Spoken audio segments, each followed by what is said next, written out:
Bon après-midi, je vous souhaite à tous la bienvenue à ma 28e vidéo. Dans cette vidéo, je vais vous parler de si les appels perdus à une ex-partenaire consomment ou non le crime de condamnation pour avoir une communication interdite.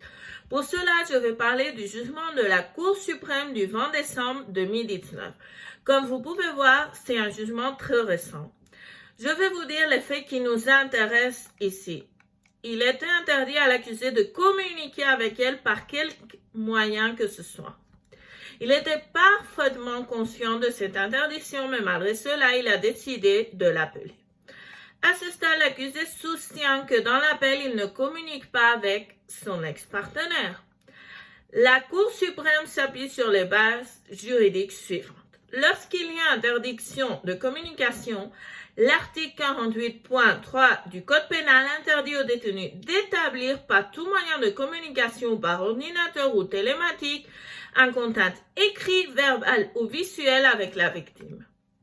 Le défendeur a appelé avec l'intention claire d'établir une communication.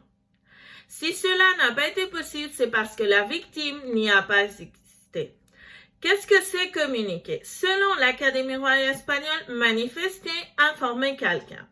Selon l'article 48.3 du Code pénal, il s'agit d'établir un contact écrit, verbal ou visuel. Il n'existe pas que l'autre personne le reçoive. C'est très important. C'est pas nécessaire que l'autre personne le reçoive. Jusqu'ici, le jugement. Pour conclure, je vais vous dire que lorsqu'il y a une interdiction de communication avec la victime, les appels perdus transgressent la peine.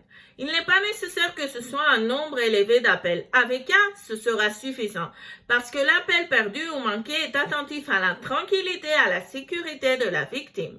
Pourquoi l'appel, même s'il s'agit d'un appel manqué, menace la tranquillité et la sécurité de la victime?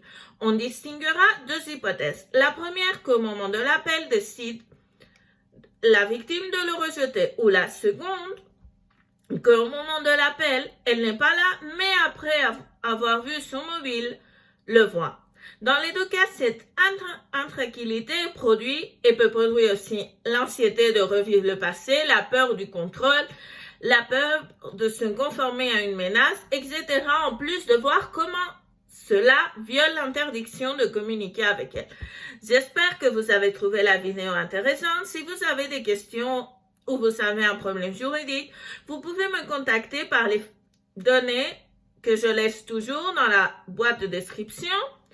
Je vous souhaite une excellente semaine. On se revoit dans la prochaine vidéo. À plus tard!